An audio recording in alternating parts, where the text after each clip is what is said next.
சுப்பிரமணிய சாமி என்பார், கார்த்திகேயன் என்பார், சுவாமிநாதன் என்பார்,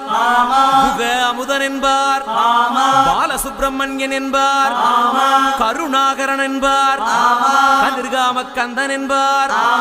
கதிர்வேல சுவாமி என்பார், சேனாதிபதி என்பார், கதிர்வேலன் என்பார், பரமகுரு என்பார், முத்துக்குமாரன் என்பார், சூரனை கூறு போட்டவனாம், சுனாமியை விரட்டி விட்டவனாம், போகர் கொடுத்த பொக்கிஷமாம், பஞ்சாமிர்த பிரியனாம், பக்துமலை சுவாமியாம். அப்படிப்பட்ட முருகனவன் ரொம்ப ரொம்ப சின்னவனா சுவாமி,